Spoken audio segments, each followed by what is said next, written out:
ఓం నారాయణ ఆది నారాయణ. ఓం శ్రీ భగవాన్ వెంకయ్య స్వామినే నమః.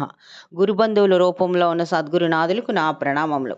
ఈ శరీరంలో ఒక హీనజాతి వాడు ఉన్నాడు, వాడిని వెళ్ళగొట్టాలి అన్నది శ్రీ సాయినాథుని వారి సూక్తి.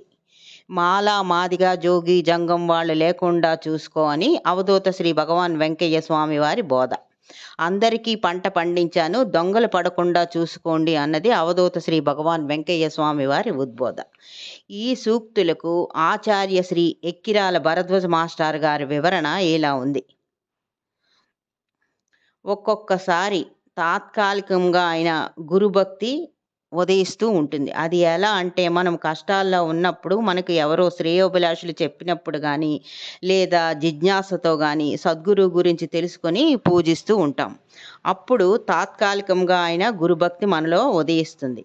కానీ సద్గురువు గురించి మననం మరియు స్మరణం, తర్వాత గురు సూక్తుల ఆచరణ లోపించడం వలన, మరియు అనేక జన్మల నుండి ఉన్న దుష్ట కర్మ సంస్కారములు హృదయములో ఉండుట వలన మనకు అవిశ్వాసం మరియు అశ్రద్ధలు ఏర్పడతాయి. దాని వలన మనము శ్రద్ధగా సద్గురువును పూజించలేము. మరో విధంగా కూడా జరుగుతూ ఉంటుంది. అదేంటంటే, అహం ఉదయించి తనకేదో గొప్ప ఆధ్యాత్మిక స్థితి కలిగింది అని భ్రమించడం కూడా జరుగుతూ ఉంటుంది. అలాంటప్పుడు భగవత్ సేవ మనం శ్రద్ధగా చెయ్యం. అలాంటప్పుడు దుఃఖరాహిత్యం పొందలేము.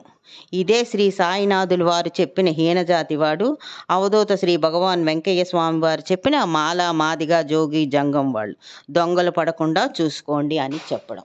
ఓం నారాయణ ఆది నారాయణ.